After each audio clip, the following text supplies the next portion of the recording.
Cumprimentos, amados, com a paz do Senhor. Sejam muito bem-vindos à nossa 7ª lição bíblica na faixa etária de juvenis. E hoje, estudando sobre este assunto muito importante: o amor não é invejoso. Temos uma leitura bíblica baseada em Gênesis, capítulo 37, verso 13, verso 15 ao 20, verso 23 ao versículo 28. Disse, pois, Israel a José: não apacentam os teus irmãos junto de Siquém? Vem, e enviar-te a eles. E ele lhe disse: eis-me aqui. Verso 15. E achou um varão, porque ele andava errado pelo campo, e perguntou-lhe o varão, dizendo: que procuras? E ele disse: procuro meus irmãos. Dize-me, peço-te, onde eles apacentam? Dize-me, peço, onde eles apacentam? E disse aquele varão: foram-se daqui, porque ouvi-lhes dizer: vamos a Dotã. José, pois, seguiu seus irmãos e achou-os em Dotã. Viram-no de longe, e antes que chegasse a eles, conspiraram contra ele para o matarem. Se fizermos uma pausa na leitura até aqui, podemos aqui colocar a seguinte pergunta: por que os irmãos de José conspiraram contra ele para o matar? Qual a origem desse desejo, para essa trama? Vamos descobrir na leitura. E disseram uns aos outros: eis lá vem o sonhador mor. Vinde, pois, agora e matemo-lo e lancemo-lo numa destas covas. E diremos: uma besta fera o comeu. E veremos que será dos seus sonhos. E aconteceu que, chegando José a seus irmãos, tiraram a José a sua túnica, a túnica de várias cores que trazia, e tomaram-no e lançaram na cova. Porém a cova estava vazia, não havia água nela. Depois assentaram-se a comer pão e levantaram os olhos, e olharam, e eis que uma companhia de ismaelitas vinha de Gileade. E seus camelos traziam especiarias e bálsamo e mirra, e iam levar isso ao Egito. Então José disse aos seus irmãos: que proveito haverá em que... Então Judá disse a seus irmãos: que proveito haverá em que matemos a nosso irmão e escondamos a sua morte? Vinde, vendamo-lo a estes ismaelitas, e não seja nossa mão sobre ele, porque ele é o nosso irmão, nossa carne. E seus irmãos obedeceram. Passando, pois, os mercadores midianitas, tiraram e alçaram a José da cova, e venderam José por 20 moedas de prata aos ismaelitas, os quais levaram José ao Egito. O que temos aqui no texto? A revolta dos irmãos de José. Qual o motivo? A inveja. José foi presenteado pelo seu pai com uma capa de honra, uma capa especial foi dada para ele.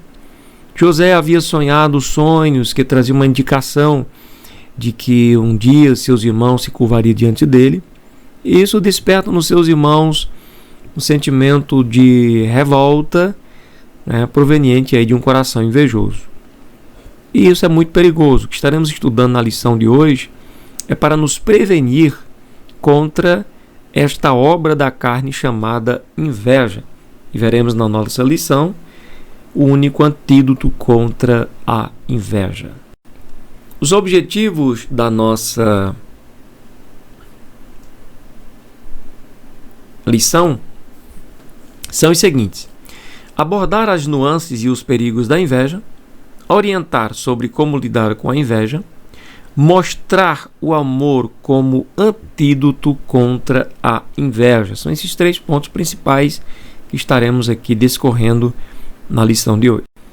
A inveja é um sentimento inerente ao homem caído e à sua natureza pecaminosa, sendo uma das obras da carne citadas em Gálatas, capítulo 5, que vai do versículo 19 ao 21.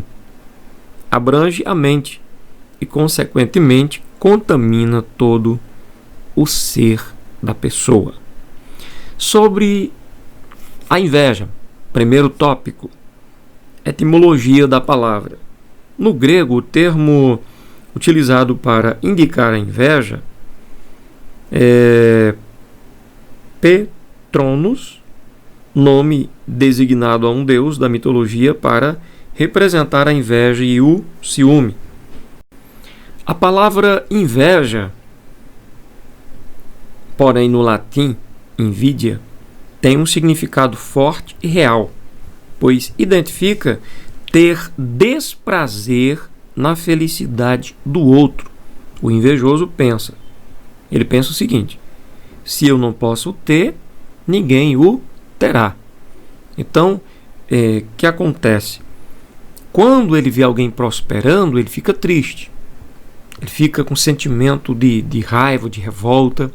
Quando ele vê essa pessoa caindo, então ele se sente satisfeito.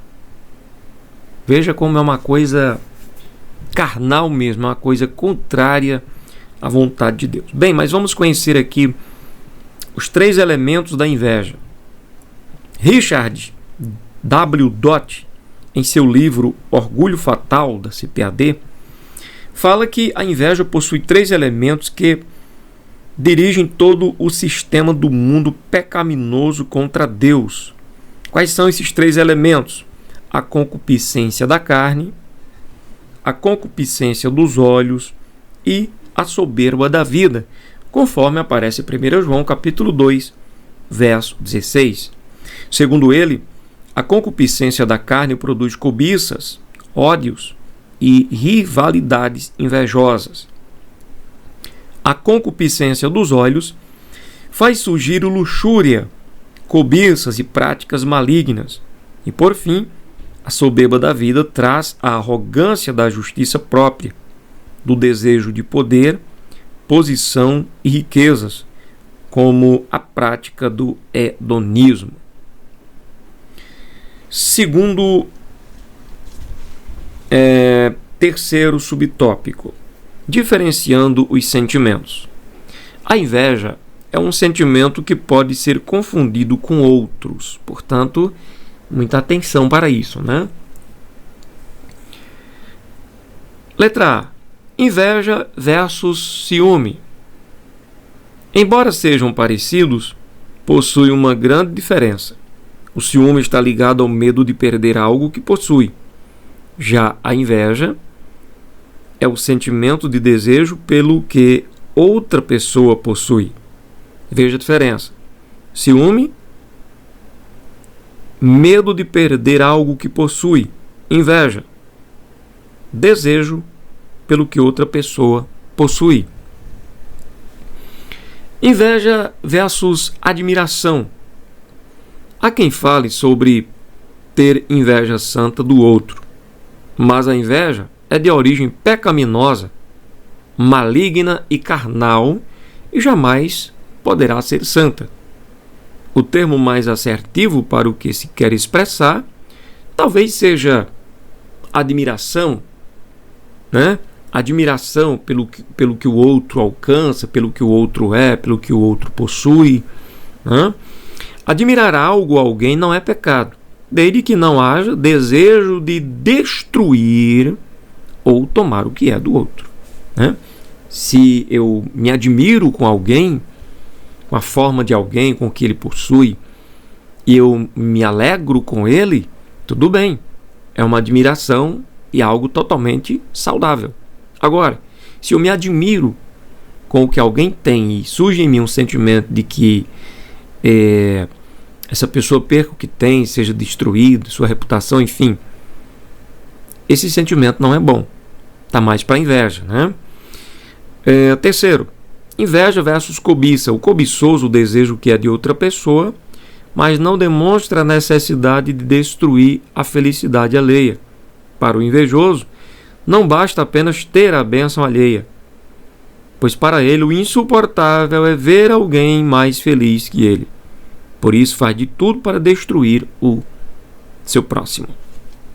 O cobiçoso assim mira a coisa do outro. O invejoso mira o outro, né? Veja como isso é sério. Segundo subtópico: os perigos da inveja. Vemos na Bíblia exemplos de pessoas que desenvolveram este sentimento, e o final foi de morte e destruição para os invejosos. Vejamos exemplos de invejosos cujo o intento de morte surgiu da inveja, pelo desprazer na felicidade do outro. Primeiro vamos falar sobre Jesus e os religiosos judeus. A inveja nasceu nos religiosos judeus quando eles viram o sucesso ministerial de Cristo.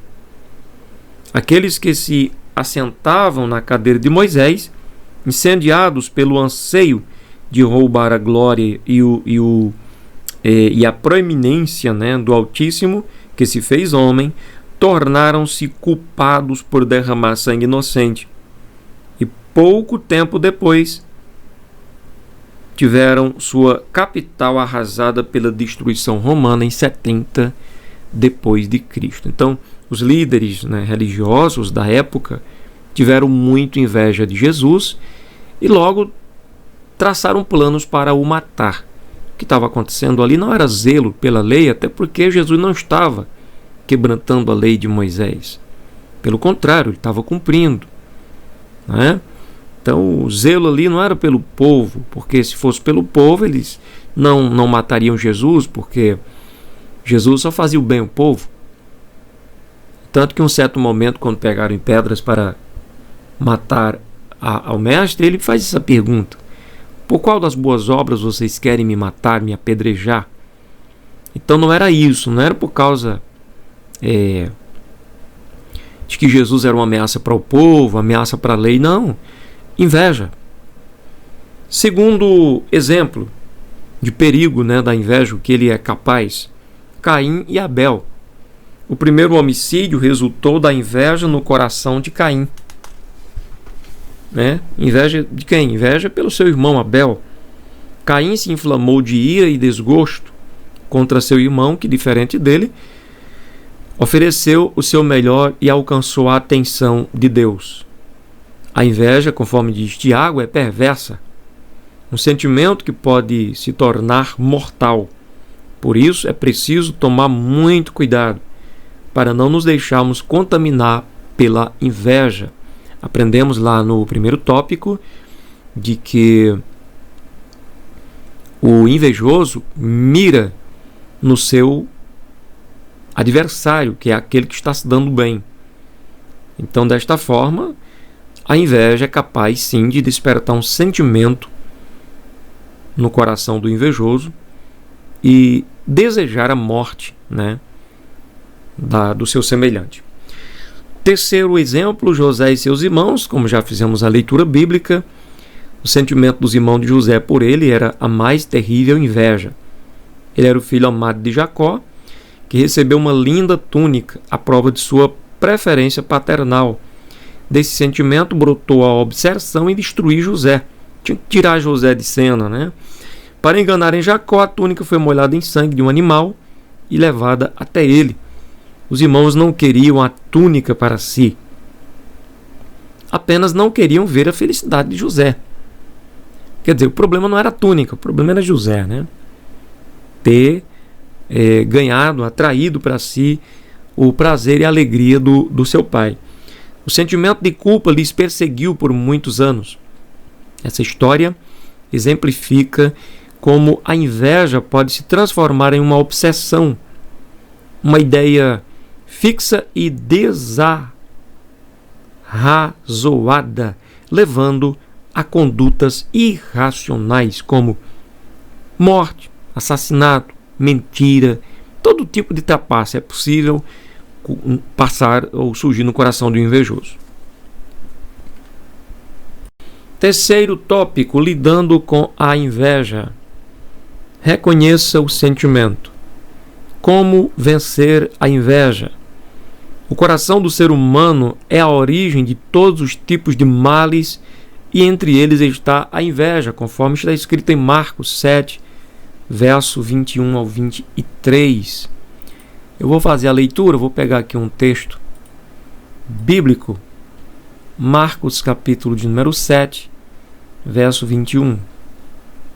Está escrito: Todos estes males procedem de dentro e contaminam o homem. E levantando-se dali, foi para os territórios de Tiro e de Sidom. E entrando numa casa... Perdão. Vamos começar a ler do versículo 21. Porque do interior do coração dos homens saem os maus pensamentos, os adultérios, as prostituições, os homicídios, os furtos, a avareza, as maldades, o engano, a dissolução, a inveja, a blasfêmia, a soberba e a loucura. Todos estes males procedem de dentro e contaminam o homem. Por este motivo, todas as pessoas, em algum momento da vida, irão sentir. Entende? Irão sentir alguma dessas coisas, ou, por exemplo, como estamos falando sobre inveja, irão sentir inveja. Entende? E não adianta negar. A solução não é negar. Jamais, eu nunca tive inveja de ninguém. Pelo contrário, se você negar, né, qualquer desses sentimentos, especificamente a inveja, isso pode impedir que esse problema seja tratado e retirado da gente, né? Portanto, o primeiro passo que o cristão deve dar sempre será reconhecer que depende da ajuda do Espírito Santo para desenvolver o fruto do Espírito e abandonar as obras da carne, que no caso aqui citado é a inveja. Então, não seria imprudência dobrar os joelhos e falar com Deus: Deus, eu estou com inveja do fulano, eu não estou me sentindo bem com a felicidade do fulano lá. Então peço ao Senhor que retire isso de mim. Estou mal, Deus. Estou mal, estou perecendo. Se eu continuo assim, estou consciente que vou morrer, que vou perecer, que vou fazer besteira. Então, é abrir o coração e falar com Deus, porque ninguém mais especial para fazer essas obras de libertação, de cura da alma, do que o próprio Senhor, né? E pedir a Deus: Deus, habita aqui teu Espírito, porque a carne está prevalecendo. E aí o Espírito de Deus vai levar a gente a ser guiado, né, por Ele. Desta forma haverá a produção do fruto do Espírito e não das obras da carne. Gálatas 5,16: andai em Espírito e não cumprireis a concupiscência da carne. Então, a necessidade de andar em Espírito. Segundo subtópico de lidando com a inveja: evite se comparar. Olha, isso tem prejudicado muita gente. Muita gente mesmo. A inveja trabalha no âmbito da mente, desencadeando pensamentos quase incontroláveis de comparação e rivalidade. Não adianta você se comparar com ninguém. Porque o fulano lá faz melhor que eu, né? O fulano lá é melhor que eu. Entende? Não adianta você se colocar para baixo, de forma nenhuma, porque se a gente for agir assim, aí vai surgir sim a inveja, né? Não é bom, né? Infelizmente, as comparações estão presentes na vida do ser humano. Por isso é preciso entender que cada um é diferente, né? Com certeza alguém é diferente de outro alguém. Aliás, todos nós somos diferentes uns dos outros. Ninguém é igual a ninguém. Só que aos olhos de Deus, todos nós temos qualidades. Então explore as qualidades que você tem e trabalhe com elas. E louve a Deus pelo que você tem, ao mesmo tempo que aprenda também a louvar a Deus pelas qualidades do seu próximo. Isso vai prevenir o surgimento aí da inveja, né? Por exemplo, não é o fato de alguém saber cantar e o outro não, que faz com que aquela pessoa seja melhor do que este. Para Deus, cada um tem o seu valor. Dons e talentos também cada um tem para desempenhar no serviço da obra de Deus.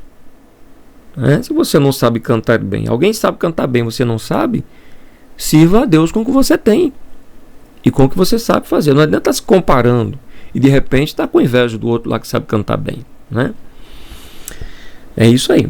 A ordem bíblica é que façamos o melhor para o Senhor com dedicação. Ponto.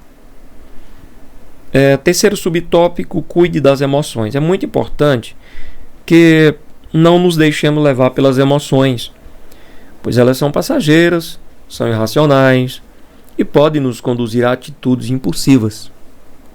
A Bíblia nos garante que o Espírito Santo ajuda a gente nas nossas fraquezas.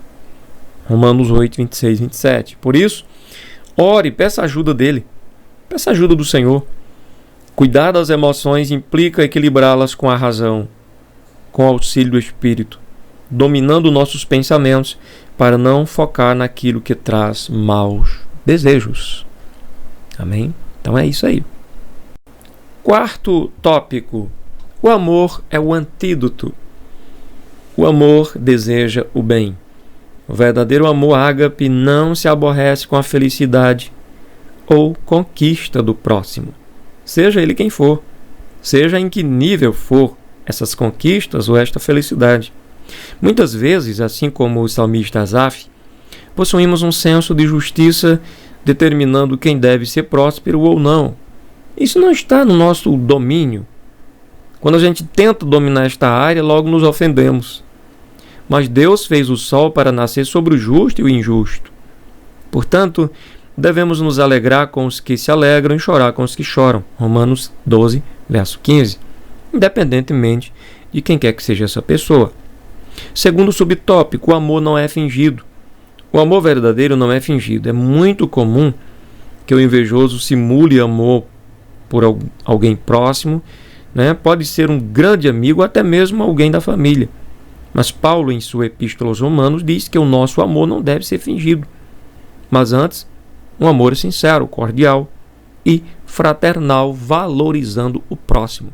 Nosso próximo não precisa que a gente se esforce para demonstrar que ama sem amar.